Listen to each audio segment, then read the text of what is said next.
Picture this. You are standing in a brutally cold room in the winter of 1940. The air so frigid it feels like needles on your skin.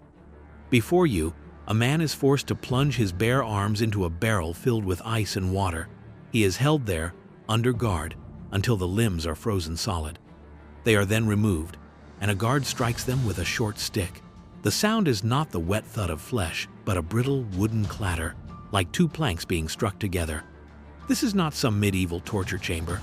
This is a laboratory, and the men in white coats observing, taking meticulous notes on the process of frostbite and ensuing gangrene, are not madmen in the classic sense.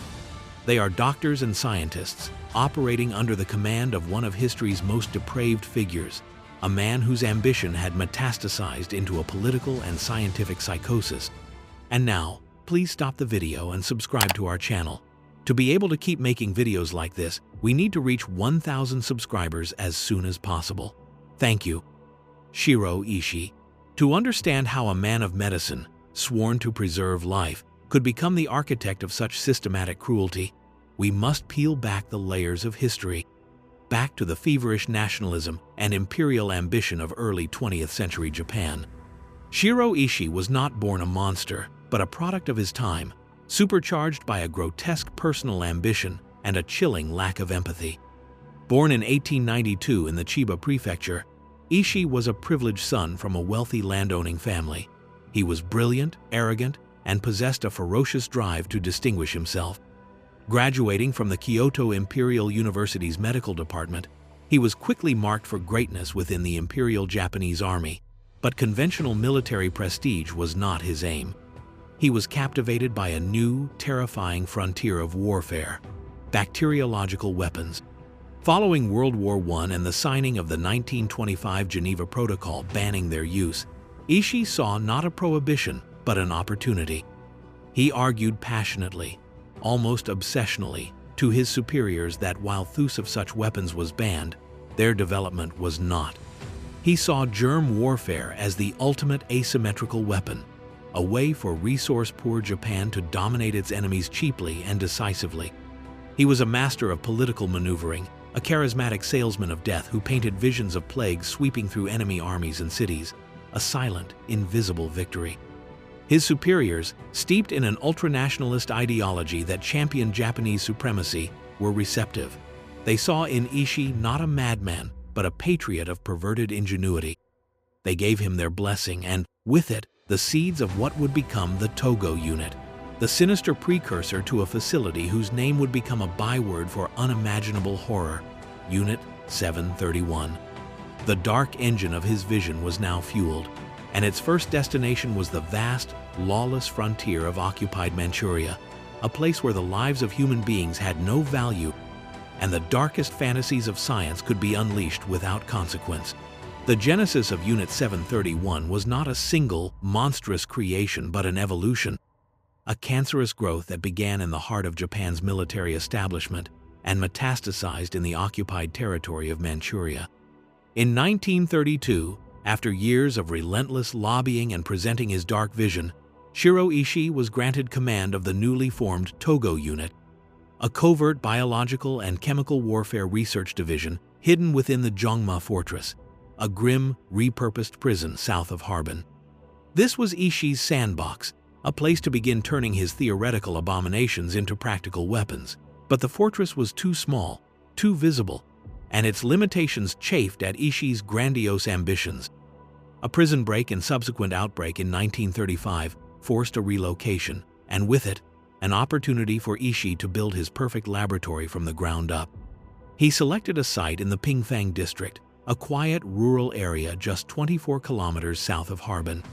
Here, with a budget that would be worth billions in modern currency, he constructed a sprawling, self-contained city of death. The Pingfang complex was a masterpiece of perverse engineering, an architectural manifestation of systematic evil. Covering 6 square kilometers, it comprised more than 150 buildings, a nightmarish ecosystem designed for the sole purpose of mass-producing plague and perfecting pain.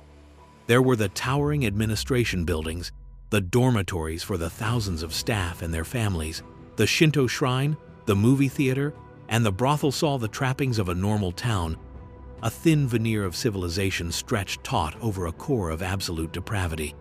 But at its heart were the true centers of its existence. The massive, heavily fortified prison blocks capable of holding hundreds of captives at a time. The state-of-the-art laboratories equipped for cultivating the world's most lethal pathogens.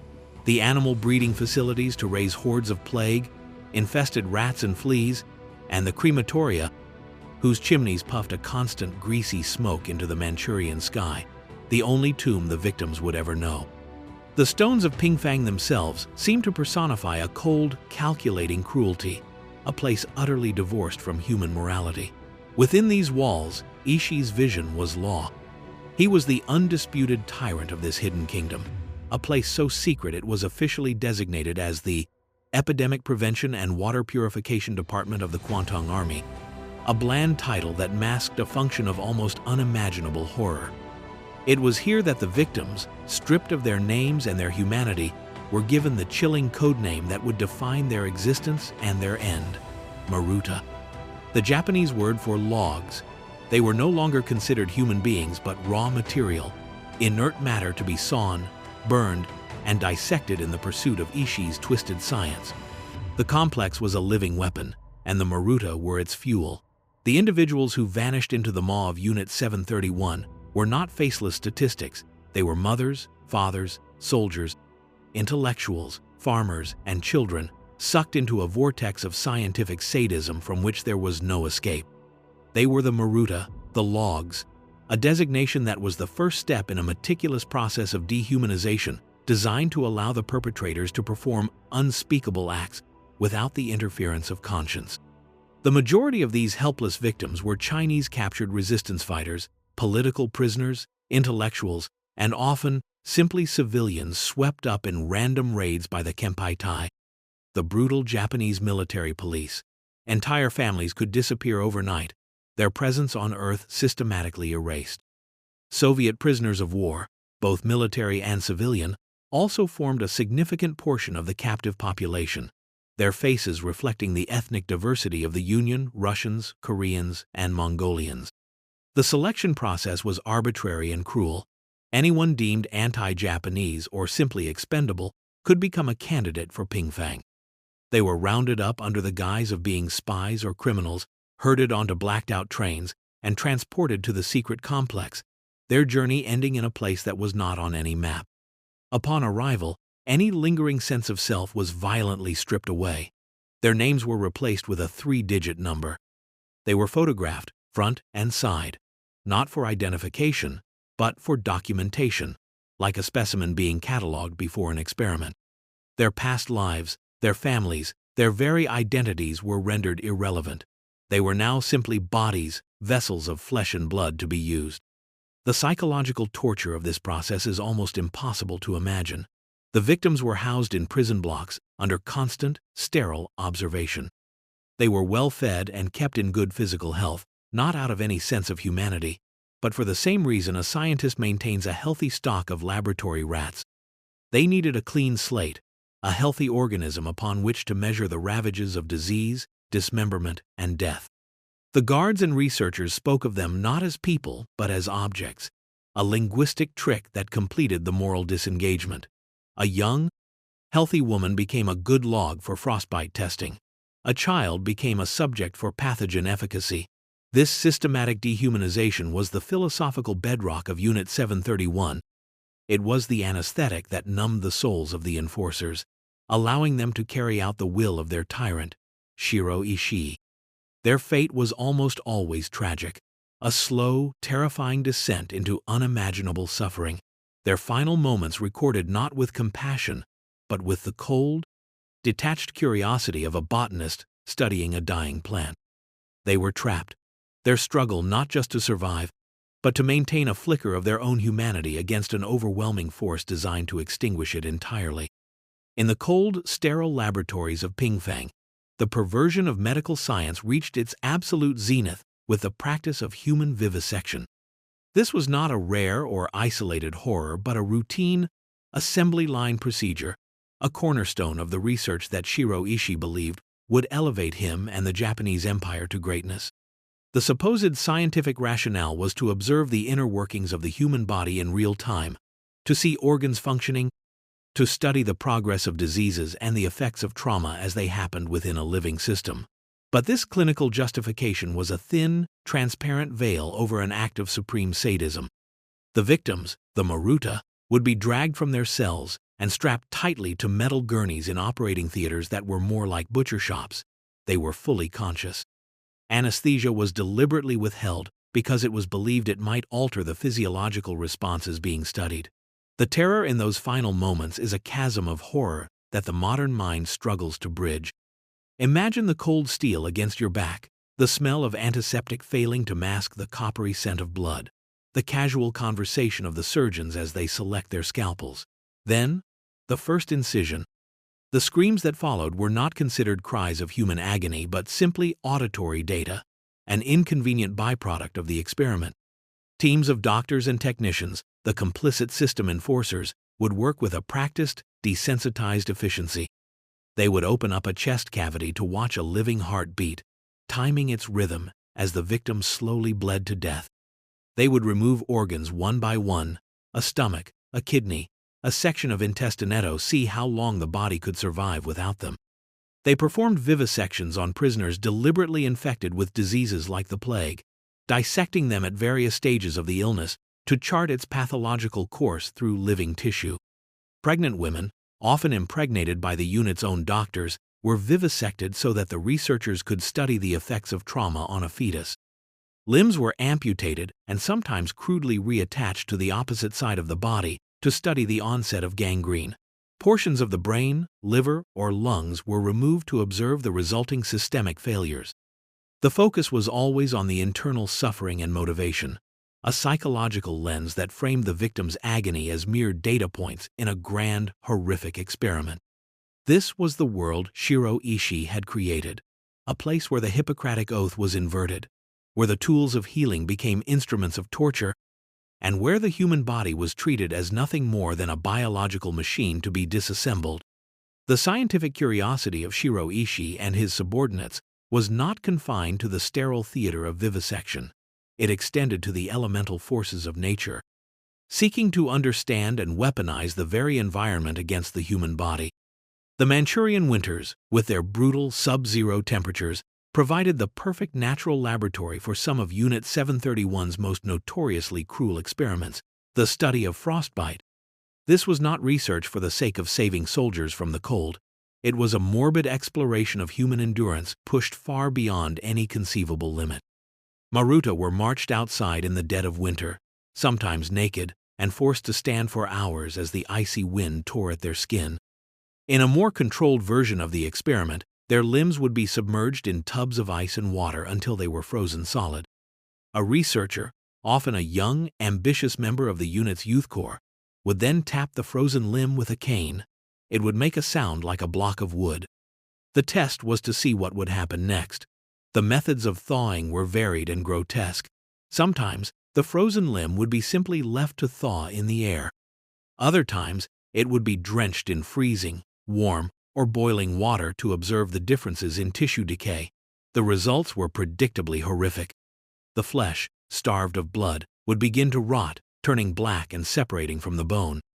The researchers would meticulously photograph and document every stage of necrosis and gangrene as the victim, fully conscious and without anesthetic, watched their own body decay. In many cases, the limbs would be so thoroughly destroyed that the flesh could be peeled off the bone by hand, leaving a skeletal appendage attached to a living, screaming human being. This was the raw data Ishii craved. The inverse of this elemental cruelty was explored in the unit's pressure chambers. Prisoners were locked inside these sealed containers, and the pressure was gradually increased. They were testing the limits of human tolerance, seeking information relevant for high-altitude aviation. The victims would writhe in agony as the immense pressure squeezed their bodies, their eyes popping from their sockets, their internal organs rupturing. In other experiments, the pressure was rapidly decreased, simulating the effects of sudden decompression. The result was a gruesome condition known as the bends, but taken to a lethal extreme. Gaseous bubbles would form in the bloodstream, causing massive embolisms and a swift, excruciating death. In this kingdom of pain, even the air you breathed and the cold on your skin were turned against you, every natural process inverted to become an instrument of a uniquely human evil. The ultimate purpose of Unit 731, the dark star around which all its other atrocities orbited, was the development of biological weapons. Shiro Ishii was a messiah of germ warfare, and the Pingfang complex was his temple, dedicated to the mass production of the world's most virulent pathogens. Within the secure cultivation labs, his teams of microbiologists worked tirelessly to breed monstrous quantities of disease. They grew vast cultures of Yersinia pestis, the bacterium that causes bubonic plague, the Black Death that had terrorized medieval Europe. They cultivated Bacillus anthracis for anthrax, Vibrio cholerae for cholera, and the bacteria responsible for typhoid, dysentery, and glanders. Ishii was not content with merely weaponizing these natural killers. He sought to make them even more deadly, experimenting with different strains to increase their virulence and lethality. The Maruta were the proving ground for these unseen assassins. Tied to rows of stakes in an open field, they became human targets for Ishii's diabolical arsenal. Bombs filled with plague-infested fleas were detonated above them, showering them with the tiny vectors of death. Researchers in protective suits would then observe and meticulously record the results. They charted the incubation period, the onset of fever, the swelling of lymph nodes into blackened buboes, the internal hemorrhaging, and the final, agonizing death throes. Other Maruta were infected more directly. They were given food laced with cholera or typhoid, their subsequent descent into violent sickness and dehydration, providing valuable data on infection rates. Some were simply gathered in a room and sprayed with an aerosolized cloud of anthrax, turning their lungs into a necrotic, fluid-filled mass. These were not quick deaths. They were slow, horrifying, and observed with the cold detachment of a scientist watching a chemical reaction. Every cough, every seizure, every drop of blood was a data point to be entered into a ledger. The sheer scale of the operation was staggering. Ishii's labs could produce enough plague-carrying fleas in a few months to kill every human being on the planet several times over. This was his vision of total war, a silent, creeping death that would overwhelm entire populations, a weapon against which there was no defense. The human cost of this research within the walls of Pingfang was immense, with thousands of Maruta perishing in these orchestrated epidemics. But this was only the rehearsal.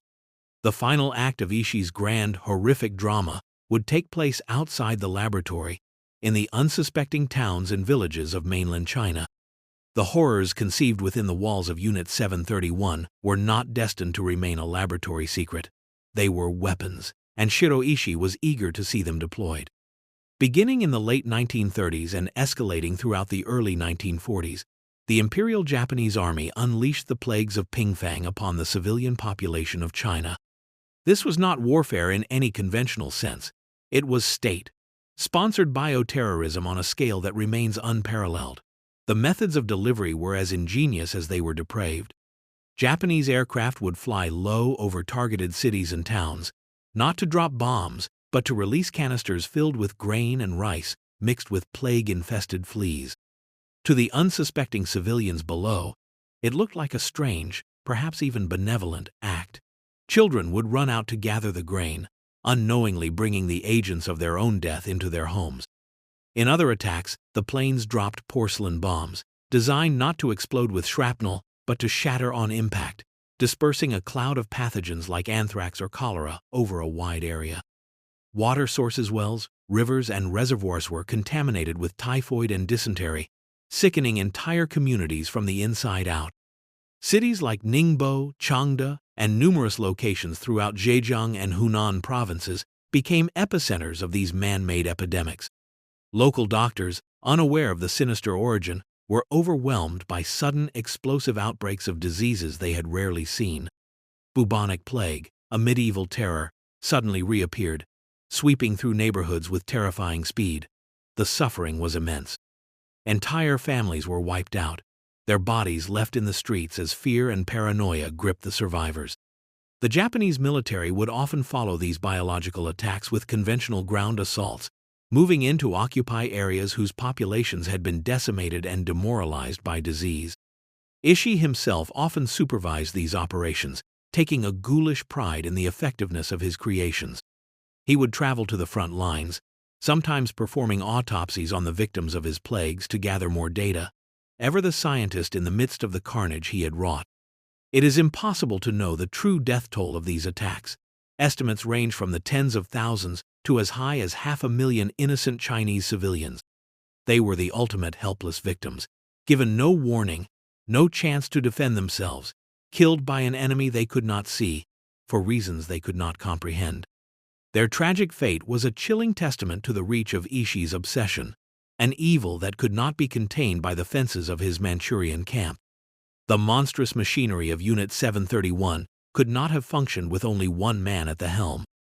Shiro Ishii was the architect and the tyrant, but his vision was enabled and executed by a vast network of thousands of individuals, the complicit system enforcers. These were not, for the most part, stereotypical thugs or monsters. They were Japan's best and brightest, esteemed doctors from top universities, brilliant young scientists, skilled technicians, and disciplined soldiers. They were the gears in the great grinding engine of atrocity, and their collective moral failure is perhaps as disturbing as Ishii's personal depravity. How could so many educated, civilized people participate in such systematic cruelty? The answer lies in a toxic cocktail of factors that created a culture of absolute obedience and moral nihilism within the walls of Pingfang. The foundation was the fanatical ultranationalism that had gripped Japan. The personnel were told they were on the front lines of a secret war, developing wonder weapons that would ensure the divine destiny of the Japanese Empire. Their work was framed as the highest form of patriotism. The Maruta were not human, but subhuman obstacles to that destiny. This ideology served as a powerful psychological buffer, transforming acts of torture into acts of national service. Ambition was another powerful motivator. For a young scientist or doctor, an assignment to Unit 731 was a fast track to prestige and promotion. It was a place of unlimited funding, cutting-edge equipment, and, most seductively, a complete absence of ethical constraints. They could conduct experiments on human subjects that would be unthinkable anywhere else in the world, publishing research, under disguised terms, that would advance their careers. They were morally compromised by the allure of professional gain, trading their humanity for a place in the scientific elite. Fear and peer pressure also played a crucial role.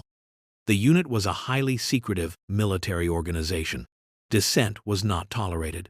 To question the work was to question the emperor and the state itself, an act of treason with fatal consequences. New recruits were initiated into the culture of cruelty gradually, often starting with mundane tasks and then being moved closer and closer to the vivisections and human experiments. This slow desensitization, coupled with the constant reinforcement from peers and superiors, eroded their moral compass until the unthinkable became routine. The portrayal of these characters is not one of simple evil, but one of complex psychological surrender, a focus on their internal motivations and their role in the suffocating power dynamic of the unit. They were men who learned to see human beings as data, to hear screams as noise, and to view death as a successful experimental outcome. They were the proof that evil is not always a monstrous aberration. Sometimes, it is a quiet, bureaucratic, and systematic consensus among ordinary men. By the summer of 1945, the divine destiny promised by Japan's militarists was collapsing into a nightmare of firebombing and defeat. For Shiro Ishii and the staff of Unit 731, the encroaching end of the war signaled not just a military loss, but an existential threat. The Soviet Union's sudden invasion of Manchuria on August 9 was the final death knell. The Red Army was advancing, and Pingfang, with its thousands of living prisoners and mountains of incriminating evidence, lay directly in its path. The final order from Imperial headquarters in Tokyo was absolute: erase Unit 731 from the face of the earth. Leave no trace, leave no witnesses. What followed was a final, frantic spasm of homicidal fury and systematic destruction. Ishii orchestrated the cover-up with the same meticulous efficiency he had applied to his research. The top priority was the elimination of the remaining Maruta. The hundreds of prisoners still languishing in the cells could not be allowed to fall into Soviet hands. Their stories would expose the entire operation. They were murdered en masse. Some were gassed in their cells, others were given poisoned food, and the rest were executed by guards. Their bodies, along with the thousands of human specimens stored in formaldehyde, were thrown into pits, doused in gasoline, and incinerated. For days, the crematoria at Pingfang worked overtime, their chimneys spewing a thick, black smoke that carried the ashes of the last victims across the Manchurian plains. Simultaneously, demolition teams set to work destroying the complex itself. Explosives were planted throughout the laboratories, the prison blocks, and the administrative buildings. In a series of massive detonations, the City of Death was reduced to a mountain of rubble and twisted steel. Thousands of research documents, photographs, and experimental logs were painstakingly burned. Ishii then gathered his entire staff, from the top scientists to the lowest-level technicians.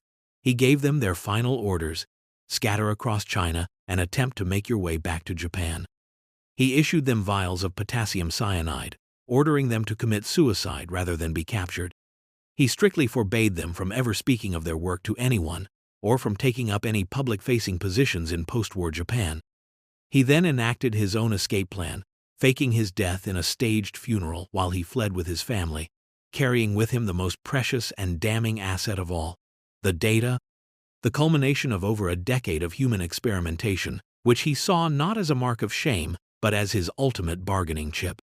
The end of the war did not bring justice for the victims of Unit 731. Instead, it brought a final, cynical act of betrayal that would poison the wells of history for decades. Shiro Ishii, the architect of unspeakable suffering, successfully made it back to Japan and went into hiding, his faked funeral providing initial cover. But American intelligence, led by General Douglas MacArthur's Occupation Authority, soon picked up his trail. They knew of the biological warfare program and were desperate to understand its capabilities. When they finally cornered Ishii in 1946, he was not met with handcuffs and a war crimes tribunal, but with a negotiation table. What transpired was one of the most morally bankrupt bargains of the 20th century. Ishii and his top researchers held the ultimate leverage: years of priceless data on human experimentation, detailing the effects of plague, anthrax, frostbite, and vivisection, information the United States could never obtain itself through its own research due to ethical and legal constraints. In exchange for turning over this trove of horrifically acquired knowledge, Shiro Ishii, along with all major personnel of Unit 731, was granted full and secret immunity from prosecution for war crimes. The devil's bargain was struck. While Nazi doctors who had performed similar, though arguably less extensive, human experiments were being tried and hanged at Nuremberg, their Japanese counterparts were being debriefed by American scientists. The vast archives of Unit 731, the logbooks of pain, the autopsy reports of the vivisected, the disease progression charts of the intentionally infected, were packed up and shipped to Fort Detrick, Maryland, the center of the U.S. biological weapons program.